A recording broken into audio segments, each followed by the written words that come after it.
Hey everyone, स्वागत है आप सभी का आज की इस नए वीडियो में। मैं आप लोग के लिए लेकर आया हूं इंटरमीडिएट सेंटअप एग्जामिनेशन 2022 यानी ज्योग्राफी के आंसर की। अगर आप लोग जो एग्जामिनेशन देकर आ चुके तो मिला लीजिए कितना आंसर आप लोग का सही हुआ है। अगर आप लोग नहीं दिए हैं तो आप लोग ये देख लीजिए, पूरी तरीके से देख करके एग्जामिनेशन में बैठ जाइएगा।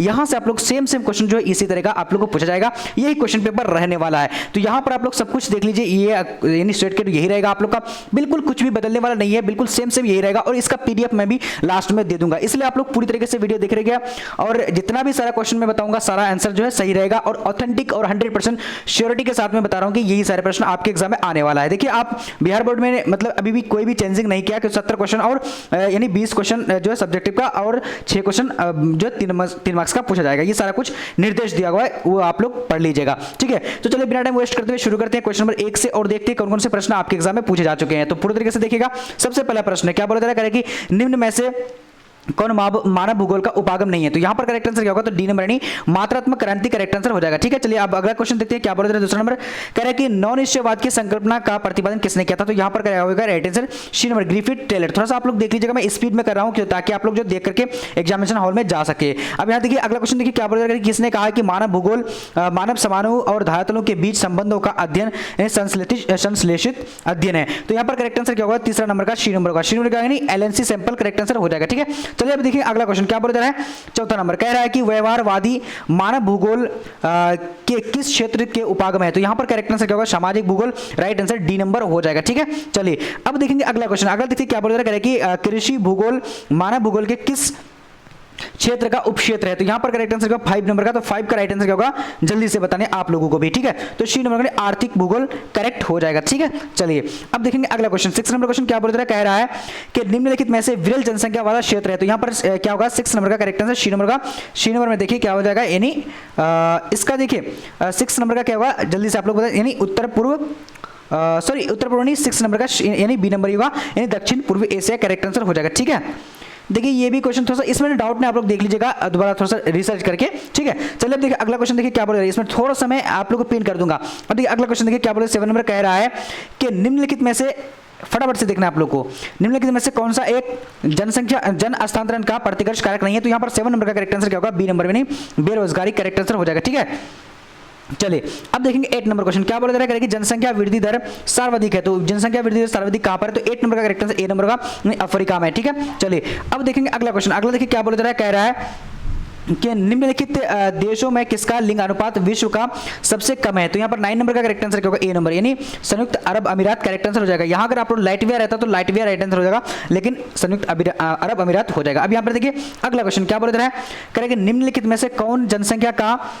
क्रियाशील आयु का प्रतिनिधित्व करता है। तो यहाँ पर देखिए 10 नंबर का correct answer A number, A number 15 से 59 वर्ष करेक्ट आंसर हो जाएगा। ठीक है, चलिए अब देखेंगे अगला क्वेश्चन। अगला देखिए क्या बोला जा रहा है, करेंगे निम्नलिखित में से कौन सा मानव विकास का सूचकांक मापक है। तो यहाँ पर राइट आंसर 11 नंबर का। तो 11 का राइट आंसर डी नंबर का। डी नंबर इनमें से सभी करेक्ट हो जाएगा। ठीक है, चलिए अब देखेंगे अगला क्वेश्चन क्या बोला जा रहा है, कह रहा है कि डॉक्टर महबूबुल हक निवासी थे, कहां के थे, पाकिस्तान के थे। करेक्ट आंसर क्या, बी नंबर राइट हो जाएगा। ठीक है, चलिए अब देखेंगे अगला क्वेश्चन। अगला देखिए क्या बोला जा रहा है, कह रहा है कि मानव विकास सूचकांक में विश्व के निम्नलिखित देशों में से किसकी जो है कोटि उच्चतम है। तो यहाँ पर 13 का करेक्ट आंसर क्या होगा, जल्दी से आप लोग को बताने हैं जी। 13 का राइट आंसर सी नंबर का नॉर्वे का करेक्ट आंसर हो जाएगा। ठीक है, चलिए अब ये आप लोगों में पढ़ा भी चुका हूँ कई बार। अब देखिए अगला क्वेश्चन देखिए क्या बोला जा रहा है, निम्नलिखित में से यानी कीर्तन दहन कृषि को कहते हैं, यानी कृषि भी कहते हैं। तो किसको कहते हैं, तो यहाँ का यानी आदिम निर्वाह कृषि करेक्ट आंसर हो जाएगा। ठीक है, चलिए अब देखेंगे 15 नंबर क्वेश्चन क्या बोला जा रहा है, करें कि सहकारी कृषि अधिक सफल रही। तो कहां पर, तो डेनमार्क का करेक्ट आंसर क्या होगा, तो D number B number correct answer हो जाएगा। ठीक है, चलिए अब देखेंगे अगला क्वेश्चन क्या बोला जा रहा है, यहाँ पर 16 नंबर करेंगे कोको किस प्रकार की कृषि का उपज है। तो यहां पर करेक्ट आंसर का 16 नंबर का। तो 16 का राइट आंसर ए नंबर रोपण कृषि का। ठीक है, चलिए अब देखेंगे अगला क्वेश्चन। 17 नंबर देखेंगे क्या बोल रहा है कि निम्नलिखित में से रोपण फसल है। तो कौन सा रोपण फसल है, तो 17 नंबर का करेक्ट आंसर क्या होगा, तो सी नंबर यानी कपास जो है ये रोपण फसल राइट आंसर हो जाएगा। ठीक है, चलिए अब देखेंगे अगला क्वेश्चन। अगला देखिए क्या बोला जा रहा है, निम्नलिखित में से कौन द्वितीयक आर्थिक क्रियाकलाप है। थोड़ा सा मैं स्पीड में इसलिए बोल रहा हूं ताकि आप लोग को पूरी तरीके से फटाफट कर लेंगे।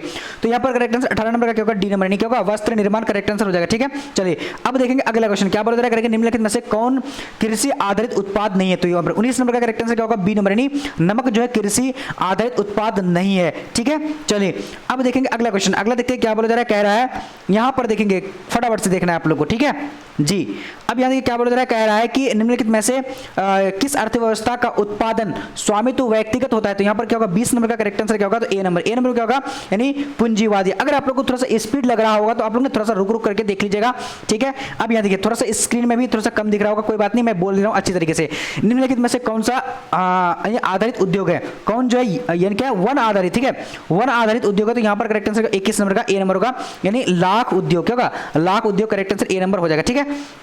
चलिए अब देखिए अगला क्वेश्चन क्या बोल रहा है, निम्नलिखित में से कौन चतुर्थक आर्थिक क्रियाकलाप संबंधित है, तो यहाँ पर 22 नंबर का करेक्ट आंसर डी नंबर क्या होगा, विश्वविद्यालय शिक्षण करेक्ट आंसर हो जाएगा। चतुर्थ क्रियाकलाप क्या होता है, विश्वविद्यालय शिक्षण, ठीक है। चलिए अब देखेंगे अगला क्वेश्चन क्या बोल रहा है, कह रहा है कि निम्नलिखित में से पंचम क्रियाकलाप है, तो यहाँ पर 23 नंबर का करेक्ट आंसर सी नंबर, यानी क्या होगा, बाह्य स्रोतन, क्या होगा, बाह्य स्रोतन, करेक्ट आंसर सी नंबर हो जाएगा, ठीक है। चलिए अब देखेंगे अगला क्वेश्चन, अगला देखिए क्या बोल रहा है, कि लंबी दूरी तक भारी सामान ढोने के लिए सबसे सस्ता परिवहन कौन सा साधन है, तो यहाँ पर करेक्ट आंसर 24 नंबर का, तो 24 करेक्ट आंसर सी नंबर का जल परिवहन करेक्ट आंसर हो जाएगा, ठीक है। चलिए अब देखेंगे अगला क्वेश्चन, अगला देखिए क्या बोला जा रहा है, कह रहा है कि वृहद ट्रैक मार्ग संबंधित है, तो यहाँ पर 25 नंबर का करेक्ट आंसर सी नंबर का, यानी भू मध्य सागर हिंद महासागर मार्ग से करेक्ट आंसर होगा सी नंबर हो जाएगा। देखिए मैं आप लोगों के लिए पूरी तरीके से सभी सब्जेक्ट का इस तरीके से जो सेंटर एग्जाम का आप लोग को आंसर की देते रहूंगा, इसलिए आप लोग चैनल को सब्सक्राइब करें, बेल आइकन को प्रेस कर लीजिएगा, वीडियो अच्छा लगे तो लाइक करके शेयर जरूर कर दीजिएगा, और इसका पीडीएफ मैं लास्ट में आप लोग को देने वाला हूं, कहां से वो बता दूंगा। बिग इंच पाइपलाइन परिवर्तित करता है, तो किस क्या परिवर्तित करता है, यहाँ पर करेक्ट आंसर होगा पेट्रोलियम, राइट आंसर हो जाएगा, ठीक है। चलिए अब अगला क्वेश्चन देखते हैं क्या बोल रहा है, विश्व व्यापार संगठन का मुख्यालय कहां है, विश्व व्यापार संगठन का मुख्यालय जेनेवा में है, ठीक है। चलिए अब देखेंगे अगला क्वेश्चन क्या बोल रहा है, भारत एक सदस्य है, तो भारत जो है साफ्टा का सदस्य, करेक्ट आंसर होगा ए नंबर करेक्ट हो जाएगा, ठीक है। चलिए अब देखिए अगला क्वेश्चन क्या बोल रहा है, कि यूरोपीय संघ का मुख्यालय कहां है, तो 29 नंबर का करेक्ट आंसर यहाँ पर क्या होगा, जल्दी से आप लोगों को बताने हैं, तो ए नंबर यानी क्या होगा, यानी ब्रुसेल्स, क्या होगा, ब्रुसेल्स करेक्ट आंसर हो जाएगा, ठीक है जी। अब देखिए अगला क्वेश्चन क्या बोला जा रहा है, कि लेनिनवाद किस प्रकार का पतन है, तो लेनिनवाद जो है सॉरी लेनिनग्राद जो है किस प्रकार का पतन है, लेनिनग्राद, ठीक है, यहाँ अच्छे से आप लोग थोड़ा सा देख लीजिएगा, तो राइट आंसर सी नंबर औद्योगिक पतन है प्यारे, ठीक है। चलिए अब देखेंगे अगला क्वेश्चन, देखिए क्या बोला जा रहा है, कह रहा है कि निम्नलिखित आर्थिक क्रियाओं में कौन नगरीय अधिवासों में से संबंधित है, तो यहाँ पर 31 का करेक्ट आंसर डी नंबर इनमें से सभी राइट हो जाएगा, ठीक है। चलिए अब देखेंगे अगला क्वेश्चन, अगला देखिए क्या बोला जा रहा है, कह रहा है कि पर्वतीय प्रदेशों में किस प्रतिरूप का अधिवास पाया जाता है, तो यहाँ पर 32 नंबर का करेक्ट आंसर सी नंबर का सीरीनुमा करेक्ट आंसर हो जाएगा, ठीक है। चलिए अब देखिए अगला क्वेश्चन क्या बोला जा रहा है, कह रहा है कि निम्नलिखित में से कौन नियोजित नगर है, तो यहाँ पर 33 नंबर का correct answer B number, Canberra जो है नियोजित नगर है, कैनबरा है, ठीक है, यहाँ पर क्या होगा, कैनबरा करेक्ट आंसर हो जाएगा, ठीक है।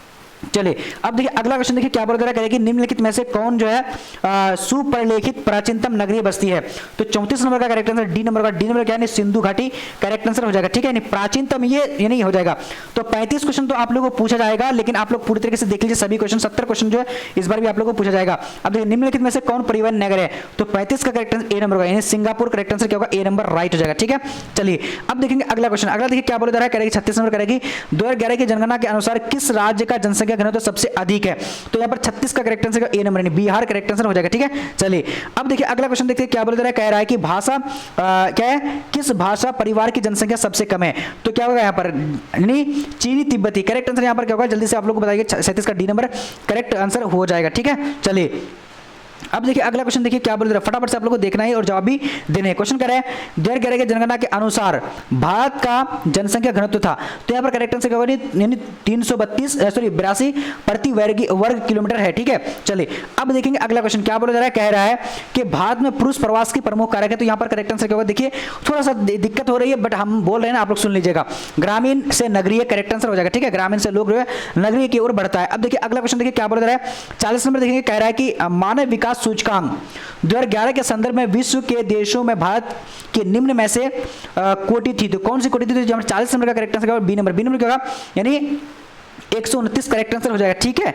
चलिए अब देखिए अगला क्वेश्चन क्या बोला जा रहा है, कह रहा है कि मानव विकास सूचकांक भारत के निम्नलिखित राज्यों में से किसकी कोटि उच्चतम है, तो यहाँ पर क्या केरल की कोटि, क्योंकि केरल में जो है 98% से अधिक जो है वहां पर पढ़ा लिखा है, ठीक है, यानी साक्षरता दर है।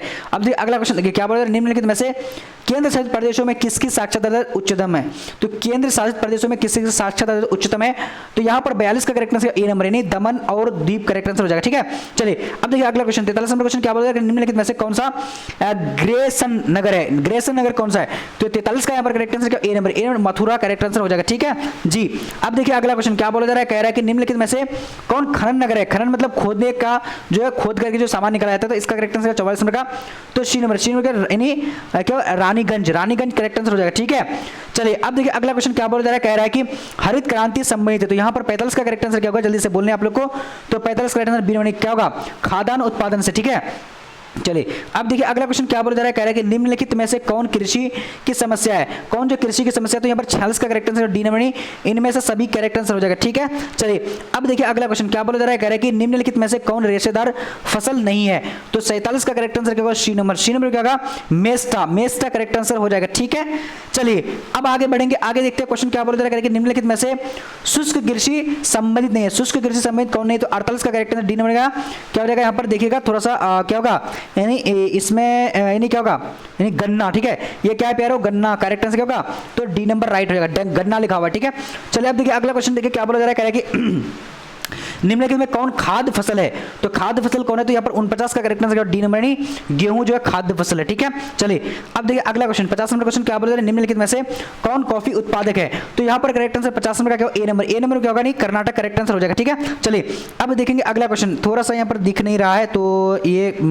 टफ है मेरे लिए बनाना, कोई बात नहीं, अगर नहीं दिख रहा है ना तो ये आप लोग को मैं अच्छी तरीके से दिखा दूँ। इसका पीडीएफ आप लोग कहाँ मिलेगा वो मैं आप लोग को बताने के लिए जा रहा हूँ। ठीक है, पीडीएफ देख लीजिएगा। ठीक है, पीडीएफ कहाँ पे मिलेगा आप लोग देख लीजिए, उसके बाद आप लोग जो है क्लास को एंड कर दीजिएगा। तो पीडीएफ के लिए आप लोगों को करना क्या पड़ेगा कि गूगल में आना है, गूगल में आकर के आप लोग को टाइप करना है bbphelp.com। ठीक है, bbphelp.com टाइप कीजिएगा, टाइप करते ही आपके सामने में कुछ इस प्रकार से इंटरफेस आएगा। यहां से तो आप लोग देखिए जितना भी सारा क्वेश्चन पूछा गया है, देखिए यहां से आप लोगों ने जितने भी सारे क्वेश्चन दिया गया है, यहां से अगर पढ़ लीजिएगा, मॉडल पेपर को सारा पढ़ लीजिएगा, तो मतलब यहीं से आप लोग को सारा क्वेश्चन सॉल्व हो जाएगा, ये मेरी गारंटी है। अगर आप लोग पूरी तरीके से पढ़ लेंगे मॉडल पेपर क्लिक करके, और बाकी सेंटर एग्जाम क्वेश्चन पेपर का और आंसर की यहीं पर मिलेगा। जैसे कि यहाँ पर देखिए अगर आप लोग मतलब पूरा मोबाइल को अगर सीधा करके रखिएगा तो आप लोग ने नीचे आइएगा, रिसेंट पोस्ट देख करके यहाँ पर आप लोग क्लिक कीजिएगा, रिसेंट पोस्ट देख करके यहाँ पर क्लिक कीजिएगा। क्लिक करने के बाद आपके सामने जो इस प्रकार से इंटरफेस आ जाएगा, यहाँ पर नीचे आइएगा, नीचे आने का थोड़ा सा इसको पढ़ भी लीजिएगा। ठीक है, जब नीचे आइएगा तो यहाँ पर रहेगा सारा सब्जेक्ट नेम और आपका यहाँ पर जो है पीडीएफ लिंक रहेगा। तो पीडीएफ लेने के लिए देखिए कमिंग सुनना है, तो ये सारा कुछ यहाँ पर फटाफट सपटे आ जाएगा जैसे जैसे मेरे पास आते जाएगा। तो ठीक है, तो चलिए आप लोग का इतना ही तक, और फिर अगला वीडियो मतलब आप लोग वेट कीजिए, जब तक के लिए जय हिंद जय भारत।